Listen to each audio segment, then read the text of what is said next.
Je n'ai plus peur, cela fait 47 ans que je suis morte. Ces mots bouleversants de cette femme iranienne illustrent ce que vit depuis trop longtemps un peuple victime d'une violence barbare exercée par le régime des mollahs.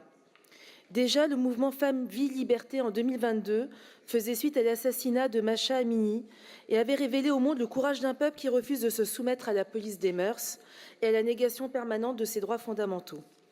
Les faits sont connus et documentés. Arrestations arbitraires massives, exécutions, tortures dans les prisons, viols, journalistes et défenseurs des droits humains emprisonnés. Le tout sous les coupures d'Internet pour permettre au régime d'exercer une œuvre sanguinaire loin des regards.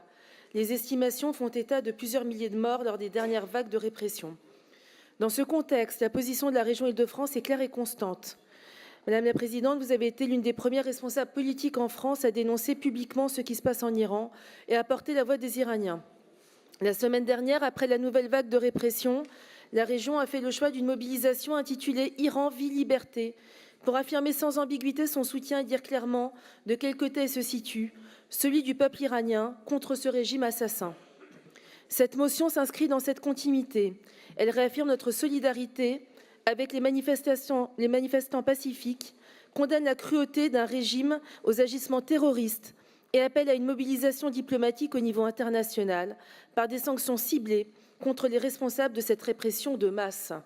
Elle propose également un soutien concret à la liberté d'informer, si malmenée dans notre monde, à travers une aide à Reporters sans frontières pour appuyer les journalistes iraniens et les médias indépendants. Mais cette motion, mes chers collègues, a aussi une portée politique forte, car elle nous oblige à nommer clairement les choses. Les Iraniens ne se soulèvent pas simplement contre la vie chère, mais contre une théocratie, une dictature religieuse où règne la charia et son corollaire, la répression et l'écrasement dans le sang de toute opposition. Réduire cette révolte à un mouvement social parmi d'autres, comme certains à LFI ont osé le faire pour ne pas froisser les mollahs, c'est nier sa nature profondément politique et émancipatrice. C'est refuser de voir qu'il s'agit d'un combat contre un régime qui répond aux aspirations de liberté par la violence d'État.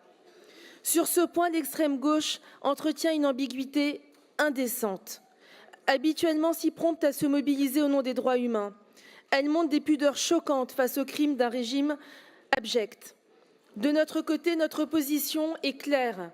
En votant cette motion, nous rappelons que la liberté d'expression et le droit de manifester pacifiquement ne sont pas des valeurs occidentales abstraites, mais des droits humains universels que les Iraniens revendiquent eux-mêmes au prix du sang.